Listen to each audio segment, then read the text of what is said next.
Assalamualaikum warahmatullahi wabarakatuh, Sobat Story. Kita balik lagi. Ya, masih kita bertahan di buku Master Your Pain. Nah, kita udah nyampe di 3B ya, dimana keterbatasan dan rasa malas memunculkan kreativitas. Jadi kita akan ngebahas dua kata kunci, males dan kreatif. Kok bisa? Oke, ketika kita menemu kata-kata kreatif ya, kreatif dalam buku ini nanti kita akan ke-trigger dua hal, yaitu sesuatu bernama malas. Ya, tadi di judul ya, bahwa ada rasa malas, keterbatasan memunculkan kreativitas. Oke, rasa malas. Rasa malas itu korelasinya dengan what you don't want. What you don't want, apa yang tidak kamu inginkan. Nah, ini udah pernah saya bahas di depan-depan ya teman-teman. Kita kadang-kadang tuh kalau melakukan sesuatu tuh bukan karena kita pengen dapat sesuatu, tapi karena kita nggak pengen ketemu sesuatu. Misalnya, teman-teman lagi pengen apa sekarang? Nggak tahu ya. Atau misalnya nanya, Dek, pengen jurusan apa? Nggak tahu mbak. Tapi ketika ditanya, kamu nggak pengen gimana? Aku nggak pengen miskin. Aku nggak pengen bodoh, aku nggak pengen celaka ya. Jadi malas yang akan kita bahas di esensinya di sini adalah kita membahas sesuatu yang tidak kita inginkan. Oke, kemudian yang kedua itu adalah kreatif akan muncul ketika dalam kondisi terbatas. Nah, ini sebenarnya kebalikan sama aliran liberalisme ya. Liberalisme katanya manusia akan bisa berkembang ketika diberi kebebasan.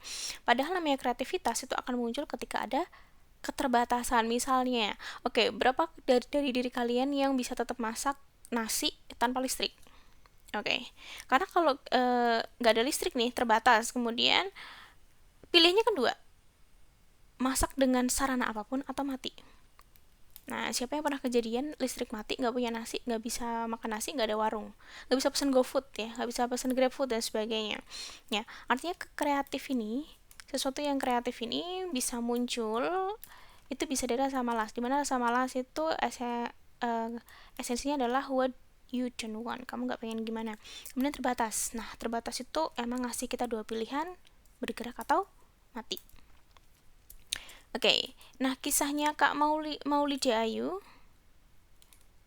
yang penulis buku ini ya, Master Your Pain, itu ketika beliau lagi live itu, ketika live, nah ini kebetulan tanpa kru nih, jadi krunya itu ngilang ya, pada satu posisi di mana krunya hilang, entah itu belum datang, entah itu apa. Nah, akhirnya beliau itu di satu saat yang sama dia merangkap floor director sama Master of Ceremony gitu ya, jadi presenternya gitu. Jadi akhirnya kita yang nggak belajar waktu itu, Kak Maulidia Ayu yang nggak belajar gimana ngeset kamera dan lain-lain, harus ngeset kamera, jadi pinter kan gitu. Kemudian mungkin ini kisah yang populer. Ayo, ini siapa? Pak Nadiem Makarim ya, ex-CEO Gojek, kemudian sekarang menjadi Menteri Pendidikan. Dimana kalau kita tahu bahwa Gojek itu berasal dari kesulitan penumpang dan tukang ojeknya ketemu. Ya, jadi kesulitan dari penumpang dan tukang ojek untuk ketemu. Nah, ini kan males banget ya nyari penumpang, aduh ngabisin waktu gitu ya. Nah, kemudian sama kayak Maulidia Ayu, males banget sih kalau misalnya ini harus gagal terus ngulang lagi, akhirnya kan jadi full director. Dan kita tahu Gojek saat ini menjadi yang namanya super app dengan nilai valuasi lebih dari 50 miliar rupiah. Oke. Ini membuktikan teori bahwa sebenarnya manusia itu bergerak itu 80% karena bertahan hidup. Jadi just for survive ya. Ini sebuah hal yang sudah divalidasi sama penelitian gitu ya. Jadi sebenarnya manusia itu kenapa begini, kenapa begitu, sebenarnya bukan karena pengen ya gimana tapi survive. Oh, kalau aku nggak gerak itu nanti akan begini. Kayak misalnya kita mempelajari smartphone, kita kemudian sekolah, kita kemudian belajar, kemudian kita kuliah dan lain-lain. Ya sebenarnya ya kalau nggak gitu kalah nanti dalam pertarungan kehidupan. Oke, ini kata-kata yang terkenal dari Bill Gates ya. Aku lebih memilih orang yang malas untuk melakukan pekerjaan yang sulit, karena orang yang malas akan mencari cara yang paling mudah untuk dilakukan.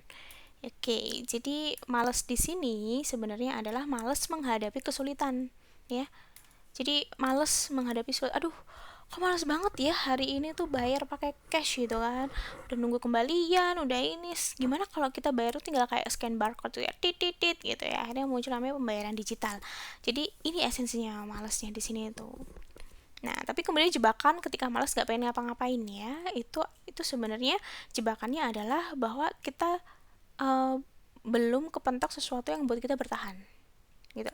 Maka ada apa namanya nasihat bahwa nggak perlu nyari zona tidak nyaman, karena zona tidak nyaman itu akan datang sendiri kok pada kita pada saat waktunya udah pas. Jadi kita mau menghindari zona tidak nyaman selama apapun, tetap kita akan ketemu namanya zona tidak nyaman gitu teman-teman.